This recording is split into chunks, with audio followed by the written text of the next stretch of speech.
Hey guys, welcome back my YouTube channel lovely garden. कैसे हैं आप? आई होप अच्छे होंगे। आज हम बात करने वाले हैं गुलाब प्लांट से जुड़े एक ऐसी समस्या के बारे में जो कि अक्सर प्लांट में लगती है, तो प्लांट को एकदम से सुखवा देती है, मर जाता है हमारा गुलाब का प्लांट। तो उस चीज़ से कैसे बचे और वो चीज़ क्या है, ये सारी बातें मैं अभी आपको बताती हूँ।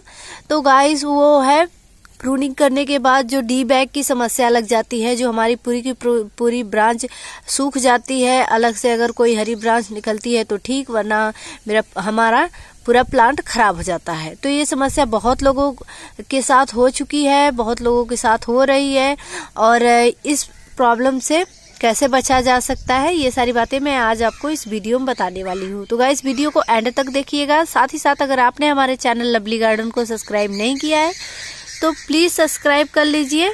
तो गाइस, चाहे वो हमारा देसी गुलाब हो या फिर इंग्लिश गुलाब, जब हम अपने प्लांट की हार्ड प्रूनिंग करते हैं, खासकर सॉफ्ट प्रूनिंग के बाद तो ये समस्या बहुत कम दिखती है, पर हार्ड प्रूनिंग के बाद ये समस्या बहुत ही ज़्यादा दिखती है। तो जो हमारी ब्रांच होती है वो एकदम से सूखने लगती है। तो उस चीज़ से कैसे हम बचें और क्या क्या चीज़ें हम कर दें ताकि ये समस्या ही ना पैदा हो, इस बारे में आज हम बात करने वाले हैं। तो गाइस, कभी कभी हम प्रूनिंग करने के बाद अगर तेज धूप होती है तो प्लांट को हम ऐसे ही टेरेस पे छोड़ देते हैं, जिसके बाद हमारे प्लांट की ब्रांचेस सूखने लगती हैं, या फिर ब्रांच की जिस ब्रांच को हम प्रून करते हैं वो ब्रांच इस तरीके से, इसको देखिए, इस तरीके से सूखने लगती है। तो अगर यही समस्या यहाँ तक न रुकी होती, नीचे तक जाती, तो ये ब्रांच पूरी खराब हो जाती। कभी कभी ये समस्या साइड वाली ब्रांच में न होकर मेन ब्रांच में भी हो जाती है। तो मेन ब्रांच में जब ये प्रॉब्लम होती है तो प्लांट ही सूख जाता है।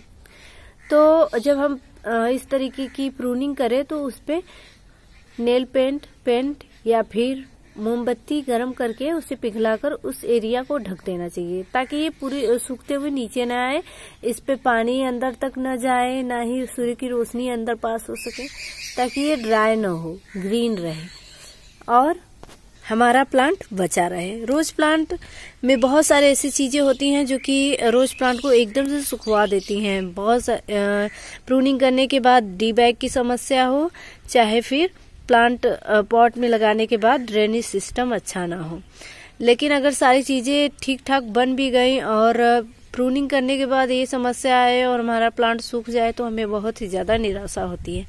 तो बातें तो बहुत ही छोटी हैं, पर बहुत ही ज्यादा इम्पोर्टेंट है। अगर आप इस सारी बातों को ध्यान में रखेंगे तो आपका प्लांट मरेगा नहीं। जब भी आप प्रूनिंग करें, खासकर हार्ड प्रूनिंग, तो आप अपने प्लांट को ऐसे ही खुली धूप में न रखें। बहुत ज्यादा तेज धूप है तो न रखें। आप उसे किसी शेडी एरिया में, जहाँ की बहुत कम धूप उसको मिले, और कटी हुई ब्रांच पे जरूर कुछ न कुछ चीजें तो लगा ही दे, और ऊपर से स्प्रे पानी वगैरह का न करके जड़ में ही पानी डालें।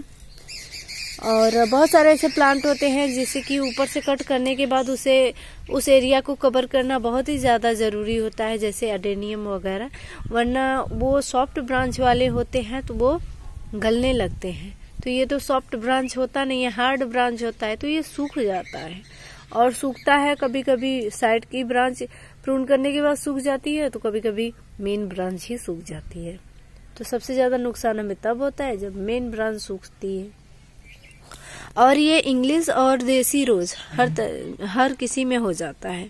ऐसा नहीं है कि सिर्फ देसी रोज में होता है या सिर्फ इंग्लिश रोज में होता है। ये किसी भी तरीके का हमारा रोज प्लांट है तो उसमें लग सकता है। जैसे देखिए, ये मेरी ब्रांच है यहाँ से, तो ये देखिए सूख रहा है। अगर ये चीज और नीचे तक आती तो ये नीचे तक अगर जाता तो प्लांट पूरा का पूरा मरने का चांस रहता है, या फिर अगर यहाँ तक आ जाता तो ये जो ऊपर ब्रांच गई है ये भी मर जाती। तो इसी तरीके से बहुत ही ज्यादा नुकसान पहुंचाता है ये प्रॉब्लम। हालांकि लगता तो बहुत है, पर इससे निजात पाने का जो तरीका है वो बहुत ही आसान है।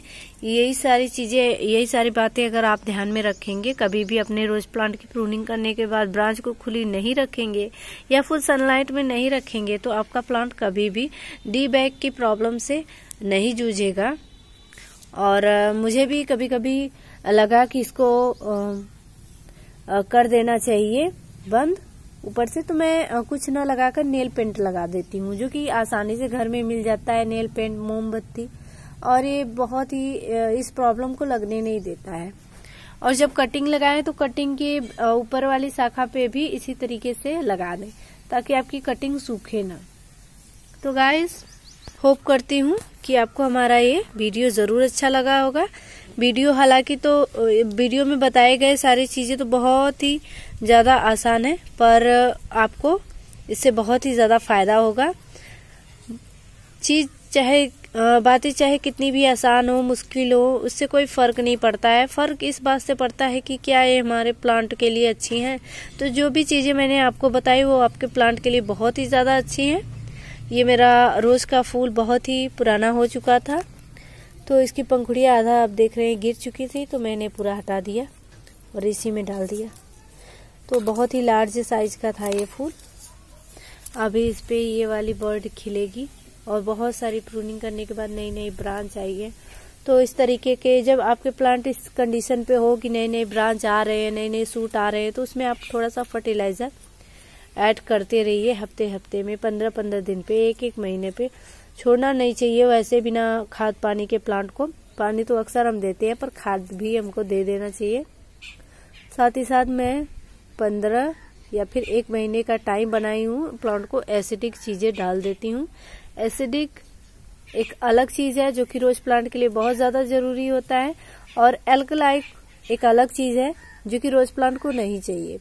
तो इस पे भी मैं कभी वीडियो बनाऊंगी और डिटेल में आपके साथ शेयर करूंगी इसके बारे में कि एसिडिक और एल्कलाइक दोनों में क्या फर्क है।